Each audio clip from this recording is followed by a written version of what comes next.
Fast cars, women, Kurt Russell, and taking the film stock itself and physically adding scratches to make it look like a grindhouse movie or I don't want to say exploitation picture, but something that Roger Corman would do in the 1970s.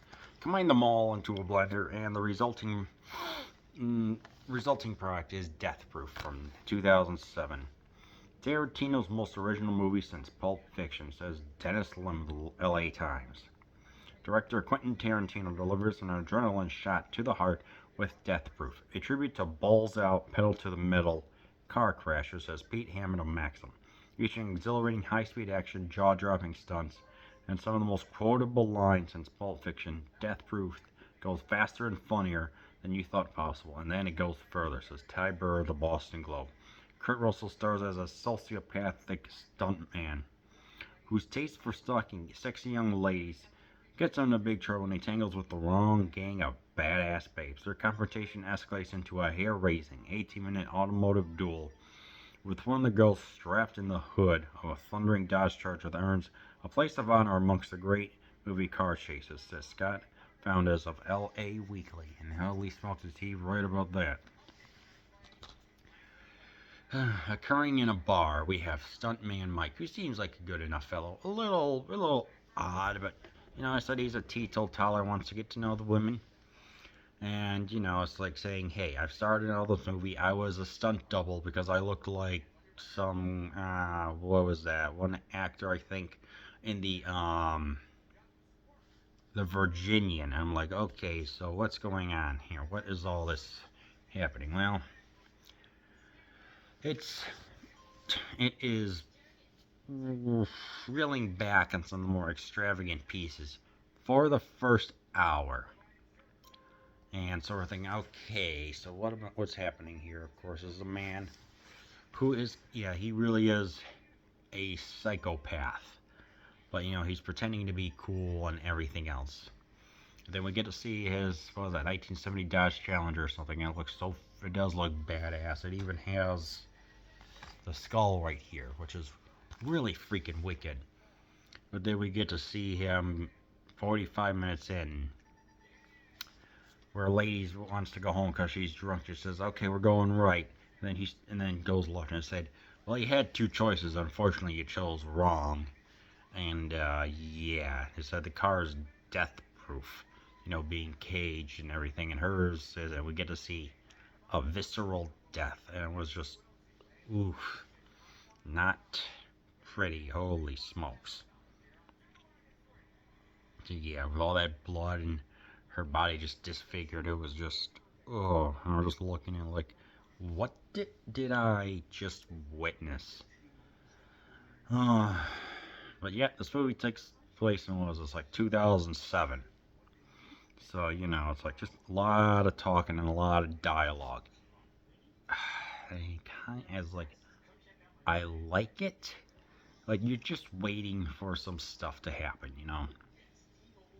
So so it's just like, okay, talking, it was like Kurt Russell, he's like he's like, yeah, I like him being an actor, but ultimately it's like, what's going on? Why is there no action? It's like all the dialogue. Yes, the dialogue is interesting, but it goes on for so freaking long, man.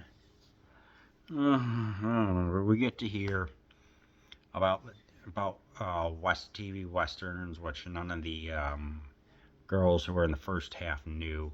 Then we get into the second half, and then we get to hear White Line Fever, Vanishing Point, Bullet, which only one of the new ladies knew, and the other ones were like, no offense, but none of us would know it, except for Zoe Bell's character, who was the stunt woman for Uma Thurman, I think, a couple of them.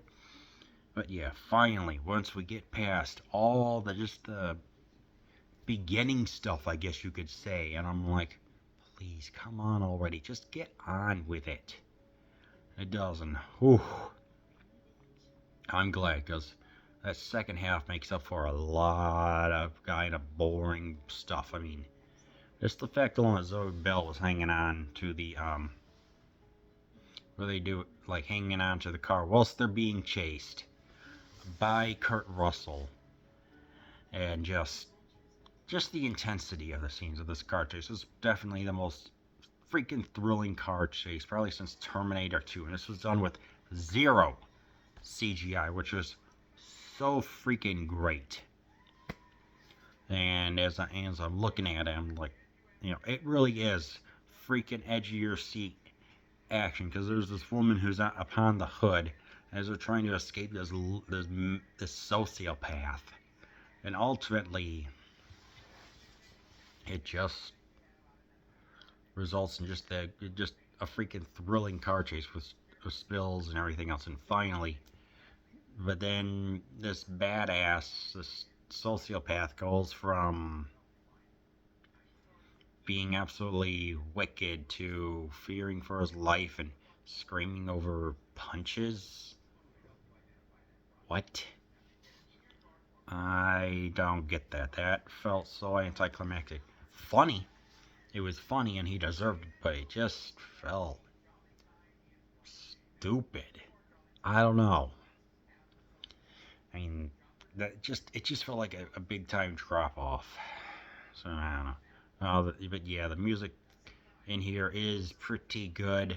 Is like Quentin all knows how to use the music, especially with like chick effect or chick fever during the extreme dancing scene. So as I'm watching it, I'm just like, okay, yeah, I can definitely tell this is a guy movie right here. But no, You're here for some of the dialogue, the references, and in certain moments. But yeah, I don't know. I liked it. I mean, it won an official selection of the Festival de Cannes. It made Kurt Russell be a badass again.